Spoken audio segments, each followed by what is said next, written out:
Hello, this is Austin from the Lukewarm Cinema Podcast, and you're listening to the BS Podcast Network.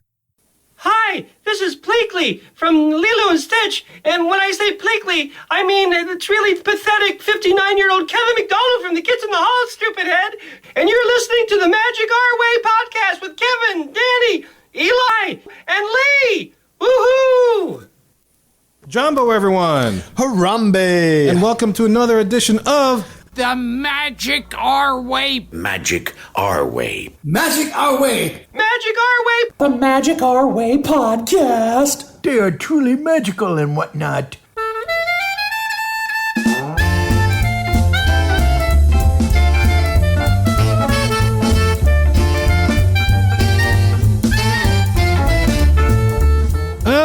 Asante San, everyone. You are listening to the Magic Our Way Podcast from New Orleans, Louisiana, in the United States of America. We are artistic buffs talking about Disney stuff, and this is the show in which every opinion is welcome. MagicOurWay.com is where you can find us.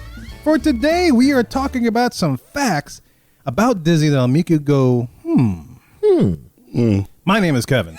I'm Danny. And on this show, we follow the Disney concept of edutainment where you focus on your entertainment, and along the way, you just might learn a thing or two. Hey. And as always, to join in our discussion, we have a resident comic genius from ivorycomics.com, Mr. Eli Ivory. Hey, man. What's up, bro? How you doing?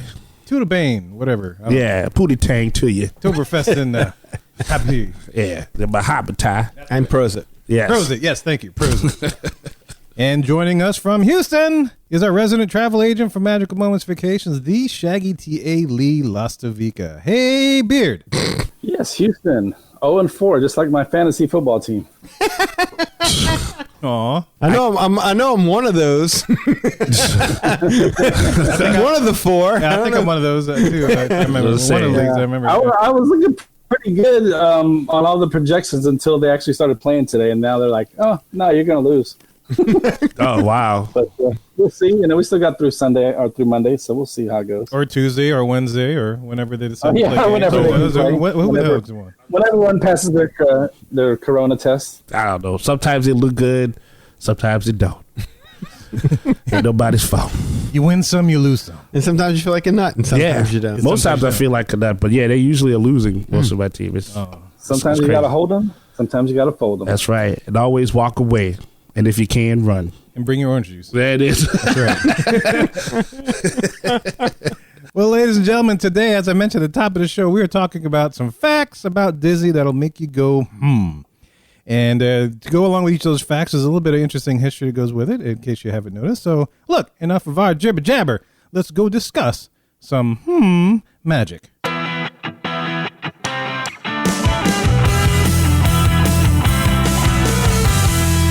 Weekends, ladies and gentlemen, here we are on the hub, and this is our main segment portion of the show.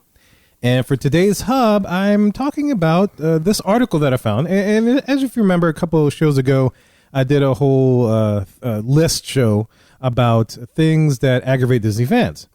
Well, in doing research for that particular show, I stumbled upon an article called 12 Facts About Disney That Will Make You Say, That's Weird. Okay. And as you might tell from the intro, I actually called it Things That Make You Go, a la Arsenio Hall. That's weird. And y'all can make a decision upon this, but I don't really find these things terribly weird. You know, maybe I'm not the run-of-the-mill Disney fan, and, you know, it's not like, oh, that's so weird. That's what Disney. Eddie's here for. He's the run-of-the-mill Disney He's fan? the run-of-the-mill Disney fan. Run-of-the-mill. Yes, Yeah. and if you notice that low rumble and sexy rumble is the producer, we call him, Eddie. How you doing, Eddie? How you doing? Give him a little rumble of a Guest service. There it is. I know you felt that way over there. Yeah. Wherever What you're up, listening, buddy? right there in your ear pods, right there in your ear holes. It's beautiful. But anyway, yeah. So I'm doing this list show. It's an article called 12 Facts About Disney That'll Make You Say That's Weird. And they had, I don't know if they did a particular order, but they did 1 through 12. I don't know if that's their actual order, but I decided to take it upon myself to reorder it myself because there were some things that's like, yeah, we know that. We're Disney fans. We know this. So I decided to lead off with that and just go from there to the stuff that might be weird to some other folks. Cool? Cool. So the first fact that they presented is this. There's an underground tunnel system beneath Disney World. That is weird. That is weird. Why do you think that's weird? Because obviously they can't go walking around about in their costumes.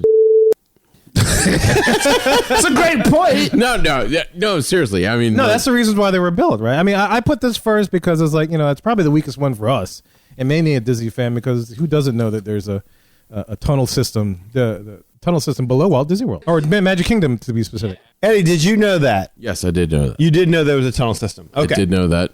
Yeah. Well, I mean, like that makes sense if somebody who's like doesn't really know in the sense of, oh wow, everything, the castle, all this stuff, everything has to be right here on this level. I mean, I guess that would be surreal to them to know that. But yeah, for us, yeah, for the typical Disney fan, the people listen to the show, I mean, would there be like non-Disney fans listening to the show, you think? No, I think everyone pretty much recognizes that, and it's really not that weird. No, it's not that weird. That's why I let off with it. I'm like, that's probably the weakest thing out of all of this list for us, and so I decided to go with that. Well, it's a necessity. Like, like Eddie said it before. Like, I mean, how else are the cast members supposed to run around and do what they got to do? Well, Disneyland doesn't have any utilidors. Well, that's true. And I remember seeing that in Hollywood studios. You remember like the little gangster people that would take over your car in the Great Movie Ride? I remember walking down I can't remember where it was, but like one of them just walked right past me. It's like, dude, like he's in the gangster outfit the whole nine, man. That's kind of crazy. Yeah, and that's the reasons why I guess the Disney people, when they built Walt Disney World, wanted to have those utilidors, so they didn't have that happen. Yeah. Because it did happen at Disneyland. And I guess they figured it was too expensive to do for the other parks, so they never did it for the other parks. Yeah, so they don't have a choice. So now you're just like, hey, wait a minute. Although, take that back. In Epcot, they have a partial one, but I don't think it was ever completely fleshed out. No, yeah. Yeah. Okay. Or utilized. But anyway, so yeah, I let off with that just because, like, Yeah, not so weird. Not so big. Not so weird. Moving on. The next one I have on this list. They say the actress who provided the voice of Lilo in Lilo and Stitch, Davy Chase, she also played Samara in The Ring. You mean the chick that come out the well? Yep. I thought that was always just like a Japanese movie. That was her. No, I did that right. Is that how she sounded? I don't think she had any lines. Wow. I don't think she did. Oh no, he's doing Stitch. Is that Stitch? Oh, sorry. Stitch, please.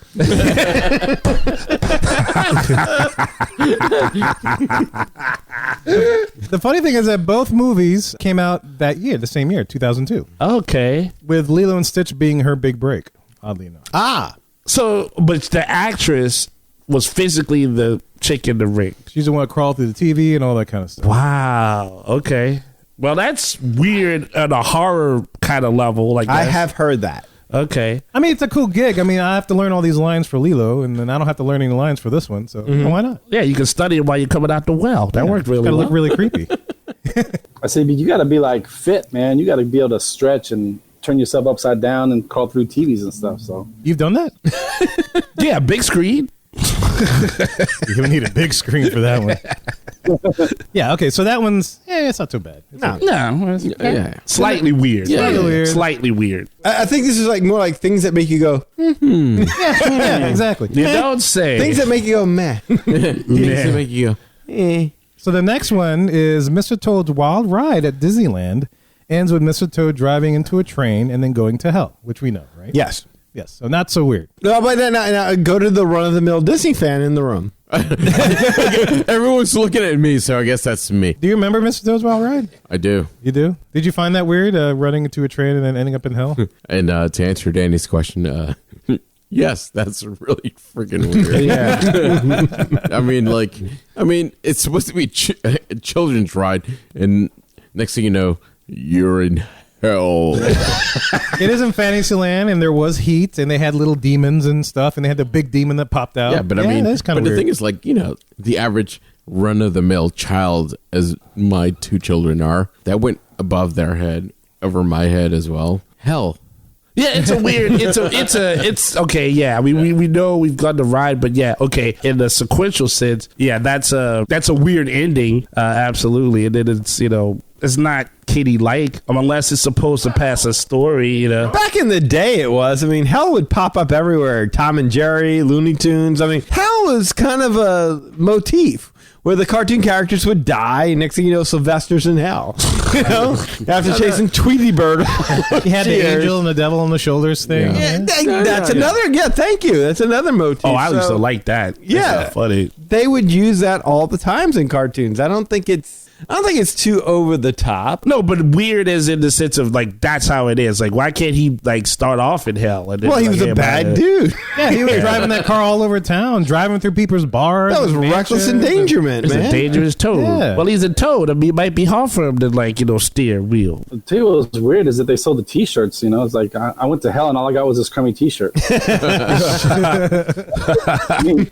All right, yeah, so maybe not surprising to us because we've experienced it, but yeah, you're right. Maybe to the run-of-the-mill Disney fan, that might be a little surprising to them. Yeah, I don't know. Like I said, it depends on how old you are. All right, so next we got coming up is that actual human skeletal remains were once used in the Pirates of the Caribbean ride at Disneyland, which a lot of people might have known. I did not I know found that. that interesting myself. When I was doing these little research projects, and I come across that, and I'm like, oh yeah, Walt didn't think the ones that the Imagineers made were real enough, so he got some donated from the college medical whatever. And UCLA, yeah, he went to UCLA Medical Well, Center. Yeah. There you go. So you got cadavers. Now, if you just saying what was weird was that they actually got people, chopped them up, tore the skin off, and then hung the skeletons up, then I would say that would be really weird. That All would right, be so kinda let me weird. ask you this: like on my license, I checked off donate my to science, but the thing is, You end up in a ride at Disneyland? right, exactly. Like, is my gonna end up in the Pirates of the Caribbean or Only your some- organs, like your pancreas, might end up in Pirates of the Caribbean. But I think your bones and all that yeah, they just burn that. All right. Your pancreas. And by the way, like, who wouldn't want that? Like, if you're a Disney fan, and they're like, look, your remains will be used in Pirates of the Caribbean. You'll be one of the skeletons. And they'll say, I think most people would be like, sign me up. Yeah, I want to do that. Yeah, your kids, and your great grandkids be like, yeah, there's your great granddaddy right there. You What are you know, gonna do? chained up. Put me in a hole? Throw me in an oven? No, put me in a theme park. Immortalize me. breathe. Yeah. Like, I'm sorry, like, a quick poll of the room. You've got a choice. You're either going to be buried in whatever, religious or spiritual way that you want to be buried in, or your remains could be used in a Disney attraction. Raise your hand for Disney attraction. Oh, I'll I go for take Disney attraction. yeah. I take Disney That's attraction. pretty unanimous. I mean, wouldn't that be great? Like, you got your great grandchildren. Look, there's Grandpa. That's it. That's it. Remember that time? Go ask him. He's right there. Yeah. He's lying in bed. He's looking at the treasure map. You'll be curious to know that a lot of the skeletal remains have been since replaced with fake ones, right? But supposedly the only remaining authentic skeletal remains are in the room with the dead captain in the bed. It is said that the skull and crossbones in the headboard above the captain are said to be real. And the sources have no idea why it would still be. And they claim that, you look at the coloration of the skull and the bones is totally different than the ones that are fake. It's a little darker yellowish or something like that, right? The thing is that they don't know why that's the last remaining one. Sources have said that maybe they got it from a source that's not UCLA and they can't necessarily return it. Oh, is it Jimmy Hoffa's skull? It's the Teamsters. Solve the mystery. But that's okay. That is specifically weird. That is weird. If that was It's still weird. real, I wish I would have known. I would have looked at it closely when we were over there. And then the discoloration stuff. I mean, look, I don't know about forensic files and all that other stuff, but I mean, that could have just been somebody that's not on their job and just let the skull and stuff get dirty. That could have been plastic and all of, could have been just dirt and like, calcium deposits on it or something, and they didn't brush the teeth of the skull. like somebody said, Yeah. "Hey, I cleaned the skeleton." It's like, what about the headboard? Oh, Yeah. Why's it got mildew on it? I don't know. I'll go back and get that. Yeah, I'm on that. Then he gets fired, so they like it never gets touched. So 10 days later. right. Quick little fact about this. It's reported that none of the subsequent versions of the ride had real bones in them. So not the ones at Walt Disney World or any of the other parks that they opened later after that. I think they should make that like something that you could bid on, like one of those magical moments experiences kind of thing. Like you get to stay in the castle, your remains get to be used in a Disney attraction. Your forever experience. I like that. Wait, what if somebody put that on their will? Well, you could, but how do you make Disney enforce it? That's true. That's like a scavenger hunt kind of thing. Like find my bones in Disney Park. I'd rather that than having my name engraved in a brick somewhere. I would, yeah. Yeah, I'm with you on that. People just step all over you. All right. So the next one we have up is this one, where it says there are only a handful of classic Disney films where the main character's parents aren't dead or don't die in the movie. They're either absent or they're a dead parent. That's a convenient plot point for heroism, right? Isn't it? You lose a parent, so you're already overcoming an obstacle right off the bat. You're a sympathetic figure. That's pretty, that's something that they've used a lot. Yeah, and it's easy storytelling because now you don't have to write the parents and all that stuff. That's less work and less production cost. Yes, I have noticed that every Disney story does involve a missing parent or some kind of parental tragedy. Yes, and so rumor has it that this could be due to Walt Disney's feeling of guilt about his own mother's death. Oh, I don't think so. It's rumor. Yeah, that's why I said it's rumor. But just to let you know the story behind that, although it's not confirmed, maybe it's even rumored, but several news outlets have reported that Walt felt responsible for his mother's death. And as the story goes, Walt and Roy bought their parents a house in North Hollywood for their 50th anniversary present. Elias and Flora Disney moved to the house from Oregon into that new house in North Hollywood. One day, Flora stated that there was a weird smell coming out of the furnace. Walt had the studio repairman go out there and try to fix the thing, but they were unsuccessful. Don Hahn was quoted by Glamour magazine in 2014 as saying the housekeeper came in the next morning and pulled his mother and father out on the front lawn. Whoa. They were rushed to the hospital. The father survived, but Flora did not, and they only had been at the house for about a month. And the cause of death has been listed as asphyxiation caused by gas fumes. Yeah. Jeez. So it's a tragic story, yeah. Very, very, very sad story. Yeah, absolutely. But anyway, if you're curious, on a happier note, movies that don't have this, 101 Dalmatians, Peter Pan, although you could maybe argue Peter's parents himself. Sure. Lady and the Tramp, Mulan, and maybe even Finding Dory. Dory's parents are there. Just Nemo's parents aren't. Well, Dory was lost herself. Yeah, I won't take it too far down a tangent or not like that, but you see that a lot in the comic books, and as a person has even made a character that lost their parents as well. It's just kind of an easier thing to just write, because like you would have the character do something extraordinary. If they had their parents there, the parents would be like, don't do it. And now you make the character look defiant if they're like, not listening to their parent while they go around swinging around saving people from burning buildings. You know what I'm saying? So it's almost really easy to just take the parents out of that equation and just give your character like an emotional, pull to start with, to let them jettison into doing whatever the adventurous action thing it is that they do. That's kind of where I was going to go with that, is to your point. Like I remember reading an interview with R.L. Stine, and he's talking about writing all the Goosebumps books and trying to scare kids. And he's like, the problem now is like, you've got to get rid of the cell phone. Because nowadays, every kid knows, hey, like, well, something happens. Why don't you just call somebody on your cell phone? So that's always like a problem in writing horror these days, is to get rid of the cell phone. And I think this kind of goes back to the whole Disney movies. It's kind of like we were watching Charlie Brown, the Great Pumpkin Charlie Brown, because it's October. We're Halloween fans, so we were watching Great Pumpkin Charlie Brown.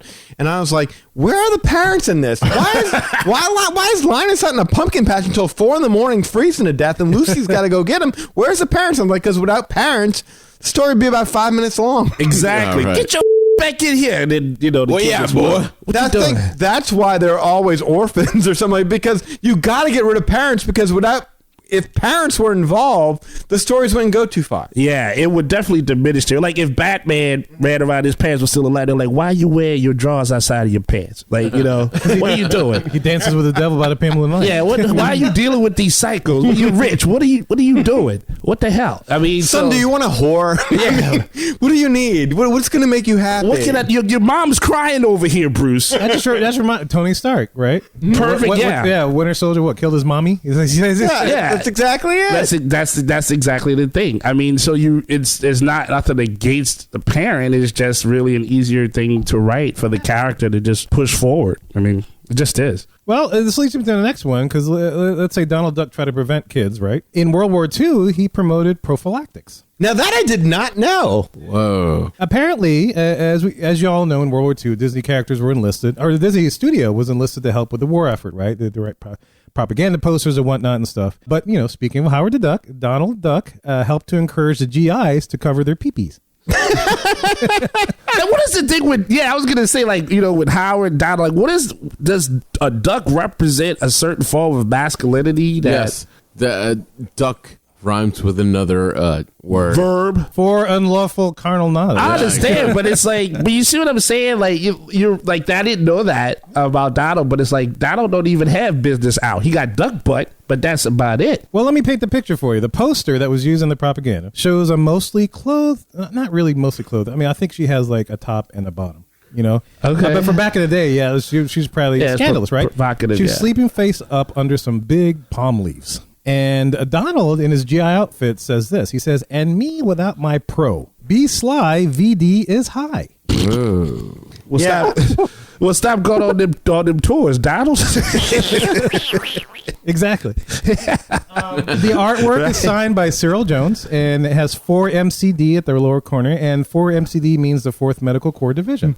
Oh, wow. And if you're curious, this ad actually it wasn't here in the United States, it was ran down in Australia, which is a lot of places in World War II the guys in the Pacific Theater would be stationed there or hanging out, because they were mostly hanging out at Camp Murphy, which was otherwise known as the Melbourne Cricket Ground. Oh, well, good day, mate. So, as you know, GIs, they've been in island hopping and stuff. They get to Australia where there's a plethora of talent, so to speak. Yes. They brought in Donald to say, hey, remember, cover that stuff.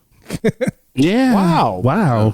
Yeah, you can find it. It's easy to Google. Just look for Donald, World War II. I'm looking at it right now. That is slightly weird. Okay, Aaron. It is weird because it looks like a dead body was placed under leaves. Yes. And if I can show you, there you go. Right. Oh, hell no. And he has the poster pulled up, and he's got the bewildered look on his face, right? Yeah, that looks disturbing, actually. He's like, I didn't do it. That woman's asleep, I totally want to rape her. But I don't have a condom. That's right. You know, of all the situation, it's not that he shouldn't rape the sleeping woman who was sitting there by herself. It's that he doesn't have a condom. I mean, shouldn't he be worried about having a hybrid human duck baby?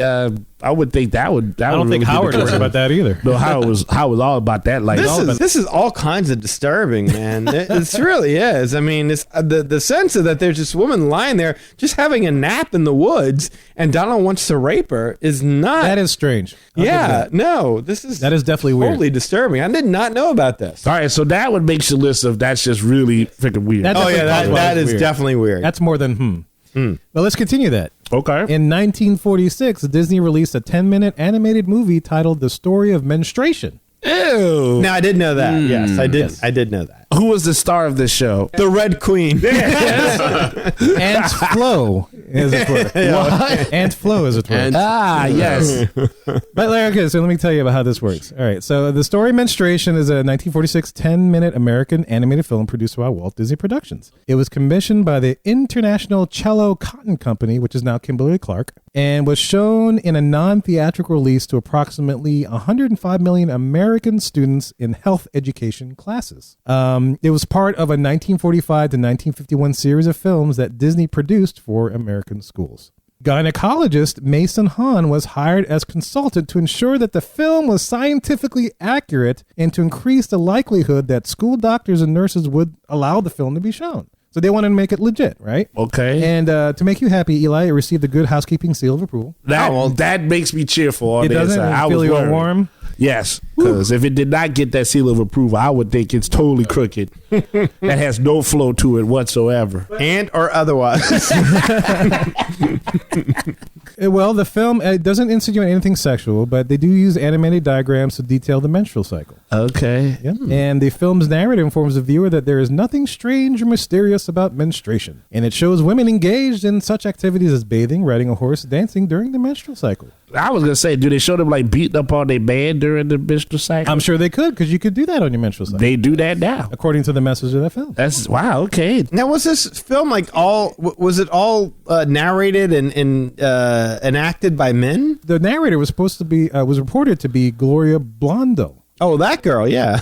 Who was the voice of Daisy Duck in a number of Donald Duck cartoons and would voice Daisy for the 6 of her 9 speaking appearances, during which time she is the one that established the quintessential Daisy Duck voice. So they really do have something for ducks and getting it on. I guess so. Okay. All right. Yeah, you would think rabbits when it comes to getting it on, but ducks. Yeah. Maybe they didn't want to compete with like Warner Brothers. I don't know. I guess ducks just like to boop. Yeah.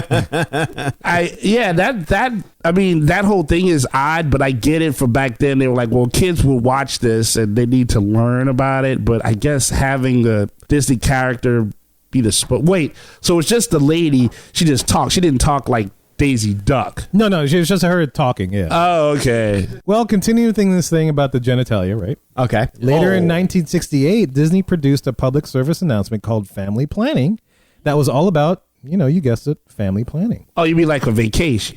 No. National Lampoon's Family Planning? Yeah. That'd be awesome. I found out long ago. Oh. Yeah, family planning. How many kids on the dining meal? And Yeah, how many kids got to eat this? Where we taking them? Yeah, like that kind of planning. Right. Yeah, right? Yeah, it's odd is that these videos are all on YouTube, so you can watch them at your leisure if you want to check it out. But it's quite interesting. But you'd be interested to know this. Of course, it's an educational animated short starring who? Donald Duck. Wow. And narrated by Paul Frees. When condoms break. Oh, wow. In vaginal chambers. they Strange and freeze. frightening liquids. Oh, wow. That was pretty good. No, please keep going. This is awesome. I don't want to go there. Breaking. I'm invested, damn it. Things are fertilized, and then upon that, The eggs are fertilized. then after 9 months comes the spawn. The spawn. And of you'll the- be planning to pay ever since. There was my way. Right. no, but don't take my word for it. Have them yourself. Well, to continue the relationship with Disney, it is also directed by veteran Disney animator Les Clark. Art directions by Ken O'Connor. Music is by Buddy Baker. And credited for animation are Cliff Nordberg, Art Stevens, Jack Boyd, with backgrounds by Bill Lane. Notably, this is the last Donald Duck cartoon produced during the classic era. So after this, Donald took a break and he wouldn't reappear in another short until Mickey's Christmas Carol in 1983. So these were at least well produced. Like they had top talent on these informative videos. So Yeah, wouldn't you want to have that gig? I mean, yeah. Just say what life is, and then we'll pay you for it. Do like Walt would always do and bring in live models. Yes. Yes, indeed. Well, so the Disney Wiki has to say this about the short. It says, this not very politically correct birth control film shows how poor Hispanics don't know how to stop making babies. Wait, it gets better. A little family of generic foreigners, dad, mom, and a few children are gently told not to have so many kids. Gently told not to have so many. Gently. Yes. Welcome, foolish parents, to the broken condom. I am your host, your doctor. Please stop making babies. Yeah, so anyway, so that's interesting about how this show, how this particular film goes. Yes. Yes. With that. That's creepy, and then that's not right to single out a specific group. But the generic family of foreigners is they look As our dude, you're no longer run of the mill. Now you're Hispanic. Thank you. Because well, you've always been Hispanic, I suppose, but for purposes of this show, you were run of the mill. But now, as a Hispanic, like, what do you? But it's not just Hispanic; they say poor Hispanic. Poor Hispanic. Yes, he's a poor Hispanic. I am poor. Yes, I am Hispanic. Pobre. I am a pobre. You're a poor Hispanic. See. What's your name? Sai. Sai. See. I see what you're saying. Oh, that's that old Mel Blanc. You ever saw in Jack Benny? Talk about racist, man. Jesus. Probably back in the same time, right? Yes. Oh, my God. Back when racism was good old fashioned fun. so anybody else knows how to take care of babies. So according to this particular group just does not. Yes. And they're the bad people. They made too many babies. That's awful. Check out the video on YouTube. It's I'll post a link if you haven't seen it. Show notes, guys, so y'all can check it out and for you guys. But it's quite interesting. After this, did they come out with the line of 3 Caballero condoms? Sponsored by Donald Duck. All right, so the next thing, you'll probably have seen this, but you probably realize that Walt Disney himself helped design some creepy-ass Mickey Mouse gas masks during World War II. Interesting. I did not know that. So due to the threat of chemical warfare on American soil during World War II, Walt Disney himself approved the manufacture of Mickey Mouse gas masks in 1942. And they were basically small masks with ears, which were meant to ease children's anxiety, I guess, in an emergency situation. Oh, okay. You wear that. Only about 1,000 were made by the Sun Rubber Company. but they were never used, right? Because we never had chemical warfare on our soil, as history goes. Of course, these masks can be seen at various museums around the country, including the 45th Infantry Museum in Oklahoma. And just out of curiosity, just to let you know, in England, there was a British version that used bright red and blue colors to attract children, and they were also called Mickey Mouse gas masks, although it had nothing to do with the character. Instead, the name was supposed to be part of the game to get children to wear them. Oh. Yeah. So if you look at it, it has some weird eye holes, but it definitely has 2 ears. And it has a little canister can thing right in front of it to help with the chemical warfare business. Okay, yeah, that's a strange connection too, and definitely creepy looking, to be honest. Yeah, I would imagine like that's got to be a little scary. I mean, granted, gas masks in general, right, are creepy looking. Sure. Yeah. Basically, we're kind of doing the same thing right now. You're taking your kids to Disney, and I want my princess mask, and Johnny's getting his Cars mask, so.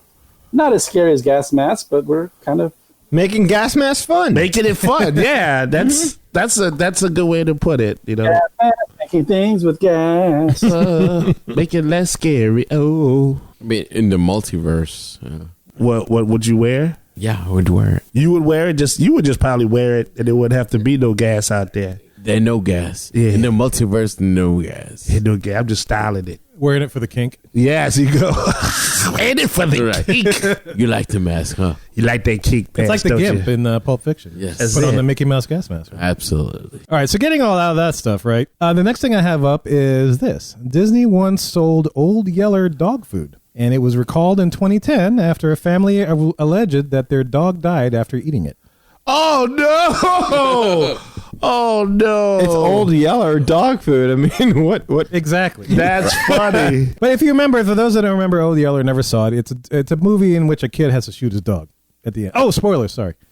Nah, everybody should know by now. It's all in the name. But to give you some background, on April 21st, 2005, oddly enough, Kroger, the grocery chain. Yeah. Yes. And at the time, at that time, it was the largest retailer right behind Walmart. They rolled out Disney's Old Yeller brand dog food, which was a dry dog food. Dog Food Advisor gave it a 1-star rating. Oh. As on the website, it denotes it has controversial ingredients. Controversial ingredients? Made with real dog. Yeah, I was like, wow, that's a very convoluted set of words. Yeah. How they have skeletons for Pirates of the Caribbean. Right. But anyway, so the dogfoodadvisor.com, they basically list, it's a website that lists all the ingredients of all the dog foods and stuff out there, and they mark the controversial ingredients with a red font. And for this particular brand, about half of the ingredients were listed in red. Oh my God. Wow. How did that get quality control? I don't understand this at all. That's a good question. I have no idea. It's a different time, right? Because they probably didn't have as many lawyers on stuff like talking about So you're it. saying this Walt Disney's fault is what you're saying? Well, they probably licensed it out to Disney licensed their name to that dog To the food, dog food Kroger. company. Yeah. Is that dog food company? They're not in business anymore. No, right? if you try to look at it, I try to look up see if I could buy some. It says currently not available. But interesting story. The manufacturer, the president of the company, went to work for Michael Vick. Oh wow! So I was going to say, yes. No, yeah, they actually work for Gerber now. Loser of the match gets fed Old Yeller dog food. Well, if you're curious to know about these controversial ingredients, there's a comment in Reddit titled Old Yeller number 5. No, it's actually titled "What's Next? Jonestown Kool-Aid." Oh my God! Wow! And it says the Redditor comment says, "I'm a pet food nutritionist, and oh my God, the ingredients of this dog food make me sick. Disney, all its corn byproduct and artificial coloring." I don't think, okay, so, but like you said, Disney just licensed the name to this dog food company. So it's really on the dog food company that should be getting the hit. Have y'all seen what dogs eat? Anything. Yeah. They eat their own feces sometimes. I mean, it's not Disney's dog food, but come on, man. Like we were saying the same thing. Like in the dog food the company, they should be responsible, but then at the same time, maybe Disney should have been like, hey, we're putting our brand name to your label or your product. Right. So please not make something that kills dogs, because we love animals in Disney. We only use our animals as mascots for hitting it, not killing other animals. Well, in case you're speaking of killing, in case you're wondering about that family dog that allegedly died consuming the magical kibble, in 2010, a Michigan couple, Mark and Latoya Phillips, sought a class action lawsuit stating that their dog Charlie died after consuming the Old Yeller food. And according to the case notes for this, Justice John Corbett O'Meara ordered that the Phillips motion to certify class be denied. Oh, well. What? So okay. And then in 2010, Kroger ended up recalling the brand along with 5 other lines of dog and cat food. And that was it. C'est la va for Old Yeller. Old Yeller. Old Yeller dies again. Old Yeller can't. Yes, that's right. Dies once again. All right, so the second last one I got is that Mickey Mouse once starred in a comic where he sold speed. Did that make you Mighty Mouse? Wow.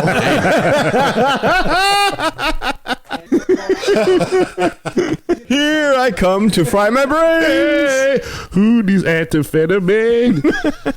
But it was called Peppo in that comic. Peppo. Yes, and you can find this comic all over the internet stuff. I'll post some links in case anybody doesn't want to search and stuff. But the funny thing about this is not only are Mickey and Goofy seen consuming the psychoactive drug in the cartoon, Yes, indeed. but they also start a business selling them. And they give speed to one of the characters without their consent, a king. And obviously enough, at the end of this comic, the king has a witch doctor who's drugging the entire town with hash to keep them asleep, while the witch doctor himself steals the diamonds from their mind. This is a good story. So basically, Goofy and Mickey bust up into this village, and they're like, "Hey, I got this stuff called Peppo, man. It'll get you going." Yeah. And you can see, like, they're and let me back up for a second. When you first see them take this Peppo stuff, Oh, God. they got the little streak lines. They're like, "Oh wow, this is great, gosh!" They shoot out and they got the streak lines going up like they're taking off. Oh, and shit. were they snorting it? Like when you say lines? No, this was in pill form. Apparently. Oh, is it? Okay. Yeah, or I don't know if it was pill or liquid. I couldn't tell. Gotcha. But it was in a bottle for sure. But anyway, they bust up into this village where, like I said, this witch doctor was drugging everybody, keep them asleep so he could steal the diamonds, including the king. Well, they bust up in this village. The witch doctor's like, "No, man, take that out of here. We don't want any of this stuff, man. You can't wake up these people." Of course, because he has ulterior motives. But then, he throws them in jail. And then Mickey and Goofy's like, "Oh, we got to fix this." Somehow they befriend this big behemoth guy, and they give him some of the hash meal, because apparently the meals they were fed in jail were laced with hash so they would fall asleep. And so they were trying to do that to Mickey and Goofy. But anyway, instead of eating the meal themselves that they were given, they give it to the big bouncer dude. He falls asleep. Mickey and Goofy bust out, somehow make it to the king's chambers, give the king some of this Peppo stuff. He goes nuts, and then he wakes him up and he realizes the witch doctor has been doing him wrong. And then, everybody ends all happy, That should be a ride. Oh, and it gets better this. At the very end, the witch doctor says, "I will leave this village," because the king banished him out. And Yeah. But the witch doctor says, "I will only leave this village if Mickey, you can make this elephant talk." And then also in the next slide, you see him, the elephant talking. And then, so the witch doctor takes off, and Goofy's like, "Gosh, well, how did you do that?" I was like, "Well, remember those ventriloquist classes I took?" And then end of comic. That's I it. thought you were going to say they gave the elephant pepper and they got so wigged out they started talking. I know, that would have been more awesome, but no, they ended with a ventriloquist thing instead. That is trippy. They won because of the power of speed? Apparently, that's what that's. Wow. Speed and ingenuity. Speed and ingenuity saved the day. Well, not only won, but they saved the village from having their diamonds stolen. Ah, well, so speed can be good. Yeah. I don't know if you remember this quote, but it says, it goes like this: "Cocaine is a hell of a drug." Yeah, I was going to say, they should do a sequel to that where Mickey and Goofy take over the Carter and then sell speed all over to all the neighborhood residents. But that'd be a completely different movie. Am I my mouse's keeper? Yeah. Well, gosh, yes, you are. They be showing it like Peppo in the little container, and like, this is what they want. That's what they want. That is pretty weird. That is very surreal. That's beyond weird. That's surreal. Wait till you check out the comic. It's pretty interesting. I think I will do that. I want to see this as well, man. This is great. I've never heard of this one. Yeah, I'll have the links here in my source notes. Peppo! Yeah, but it's Peppo. Peppo. Peppo. And we know for a fact Peppo is meant to be speed. Well, it's insinuated because of the way they react to the said drug. And it was some shady character that got them the jobs to sell the Peppo to people. So nobody ever knows who the shady character is. No, but he looks very well put together. It's like, hey, get this and you can. Let me guess. He's brown. No, he's not brown. His name is Big Pharma. I think his name is Heisenberg. Go Science! Heisenberg McScrooge. Yeah, there you go. Heisenberg. Scrooge. Wow, that is a weird one.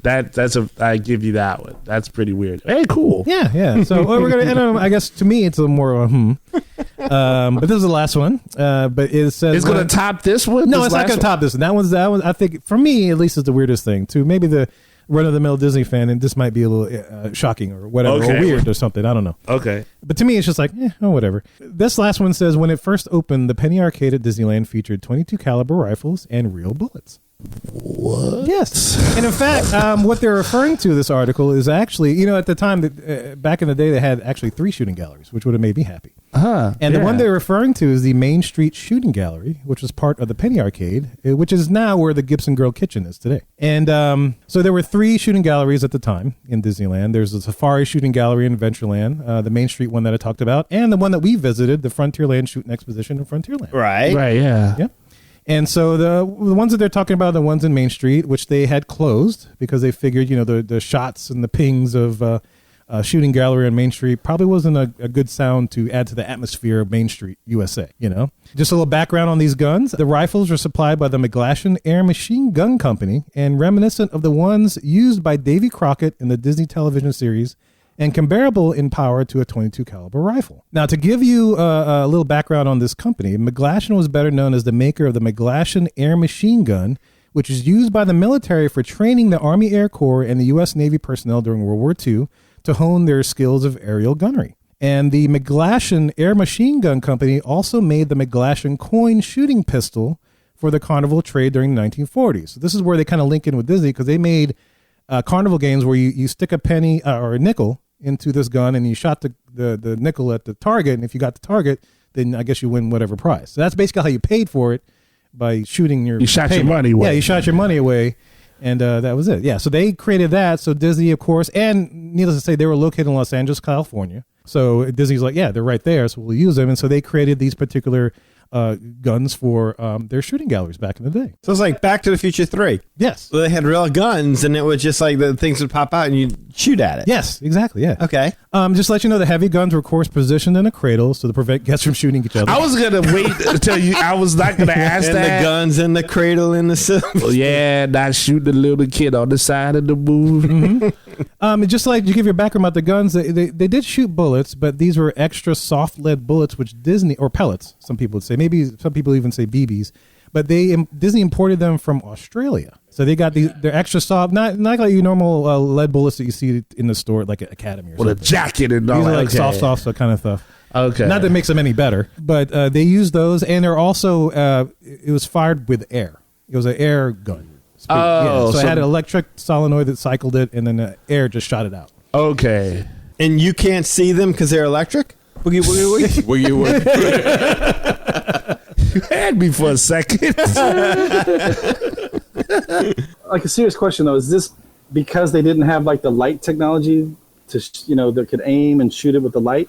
Well, we're thinking about when if you think about it, when did they open, right? When did Disneyland open? So yeah, the technology wasn't there yet. So it's like, we want some real ass bullets. Yeah, real bullets. I mean, they didn't have the gunpowder thing, so it just kind of shot the stuff up. Needless to say, the targets were the chain-driven things which you might see in movies where they have somebody going, and the targets would move and stuff. Every night, the targets had to be repainted to cover the dings made by the lead pellets. Oh, wow, yeah. And it was discovered that more than 2,000 gallons of paint were used every year to repaint those things, which is excessive. Those kids are pretty good shots, yeah. And it had lead in it. Yeah, get the lead out. I at first, that's why I wanted to not say anything and see where you were going, because at first I was like, what? They just giving kids full-on rifles like it's Red Dawn or something? But okay, that's not as bad. No, not as bad as like your gun-powered ones. Yeah. But just to give you some history, the Safari one closed in 1982. And, of course, Main Street Shooting Gallery, which I'm talking about, closed in 1962, which leaves the Frontierland Shooting Gallery, which you still have today, which we visited. And you know about those 22 caliber bullets, Eli? Mm-hmm. Or pellets? Yeah, in 1985 is when they switched the Frontierland guns out to be infrared beams. Aha. Yeah, I'd rather just be in plain sight. I mean, the beams help, but they may as well modernize the gun at that point and just, make it like some super scope. But I like just having an old school sight when I go to the Frontierland. And just as a comparison, Walt Disney World version was an opening day attraction and was retrofitted with infrared rifles in the summer of 82. So they got infrared rifles in 82. Disneyland switched over in 85. Ah, all right. So that brings to mind is like maybe there's a little testing. It's like, hey, let's test it at Walt Disney World, make sure it works before we bring it to our park. Yeah. Let's make sure this tech works. But yeah, there you go. At one time, they used to shoot things. And if you look on the internet, there's people that remember all the days when we used to shoot BBs and da-da-da-da. And I like it. It was targets real. and all that kind of stuff. And you hear the ding. Yeah, I would say your second story is definitely weirder than the first one. But realistically, yeah, I kind of cringed at first when you said it. I can see it now. Like, Mom, Dad, why don't you just get on the other side of that? All of that. They had 3 of those places. Wow. Yeah. They must have did really well, though. Yeah, there should be more people that practice on those because they're fun. I like the shooting gallery. Yeah, the shooting gallery's fun. A lot of the fun little things that they put in there. Well, there you go. There's some facts about Disney that'll make you either think they're weird or there's like, or meh. There you go. Things that make you go, That's right. There was something that made me say, holy crap. Well, there you go, guys. Thanks for indulging me on this. That was definitely an interesting research thing for me. Thank you for indulging me. Thank you for coming on. Thank you for indulging. I like indulgence. Yeah, that was something that was pretty wild, though. Some of those I did not know, so that's crazy. Yeah, it was amazing to discuss. Some of those I didn't know, and I was researching. I'm like, really? And it was actually people. But I'll post all these links for everybody to check out, all the little source notes that I have, so you can look at the cartoon yourself, as well as those lovely videos about family planning and menstruating.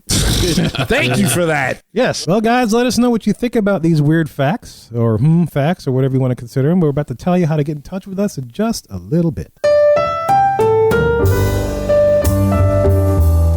Guys, we hope you enjoyed that discussion. If you want to learn more about us, magicourway.com is the way to go. There you'll find our social media links, past episodes, and more.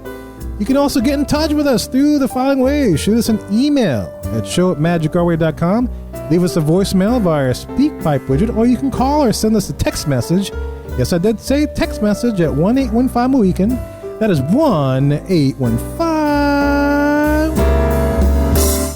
Mo Weekend 669-4226. And of course, we got a couple of guys that do things outside of the podcast. First of all, we got Eli. Hey, Rob Liefeld here. Deadpool, Cable, X-Force, Domino, Marvel Comics, Image Comics, all of it. You guys, what is up? Eli Ivory. What a great name. Eli Ivory, comic guru. I'm here to talk about you. I am here to say, check out ivorycomics.com. That's right, you. Check out ivorycomics.com. ivorycomics.com. If you're not doing that, you're missing out. You're missing out. The Savages comic cannot be beat, cannot be surpassed. You need to check it out, experience it for yourself, and you know the story. It's all about the glory. Congrats to you and all the magic that you're making with your Ivory Comics, Eli Ivory, comic book guru. Check out ivorycomics.com, comic book guru, Eli Ivory, the whole package. Deadpool said to. Do it. ivorycomics.com right now. Liefeld out. Yeah, you heard what our fellow comic artist said. Rob Liefeld said you can visit the Ivory Comics website. You can see the artwork that I have for Project Geisha and Savages and the Molly Be Damned. And of course, there's always a link to this awesome podcast so you never miss an episode. You can also find me on Facebook, Eli H. Ivory, always there. As long as you're a real person, cool. As long as you're a bot, they're not. You can also see Project Geisha's Facebook page. You can go to facebook.com/Project Geisha. You can also find me on Instagram. I'm out there posting up the likes and whatnot, checking out your stuff and your feeds. eIvory504, that's where you can find me. And of course, on Twitter, I can be found at Hancock10166. So if you appreciate the madness, then you're just bringing me the gladness. Thank you very much. And if you want to book a vacation to Disneyland so you can see those real bones for yourself in that headboard, in the bed. Them bones, them bones, them bones in the bed. bones, bones. Lee, tell them how to see those bones, man. Well, if you want to see my bone, no, wait a minute. You can fly into Love Airport. There's a private number. Guys, time to find a new travel agent for the podcast. Times is hard, okay? I think that times is hard, Danny. The man got to show his bone to make a meal happen. Let him do it. You can visit my Allfan site at Allfan. No, call me at 832-431-1621. That's 831 Caballero Condoms. 832-CBLROOCNDN. You can email me at lee@magicourway.com. Check out the Facebook page at facebook.com/LostToPica Travel. That's LASTOVICA Travel. Instagram, you can find me at You Got a Friend in Lee Travel. If you do any of that, we'll get you hooked up and booked up with no Pepovica. And, of course, want to thank Eddie for coming on the show, man. Thanks for coming on. Good to see you, brother. I am happy to be on anytime, every time. Every time? Yeah. All the time. All the time. Downtown. Downtown. Show the love. Yeah. And in addition, guys, there are so many ways to support the show as a whole, and you can find them all on our website, magicourway.com. Any way in which you can support the show is deeply appreciated. We also want to take a second and thank you for being a loyal listener. We love hearing from our listeners. All opinions are always welcome on the Magic Our Way podcast, so make sure you get in touch with us today. Summer Weekends, ladies and gentlemen, we say Kwaherini. My name is Kevin. And I'm Danny. Magic out.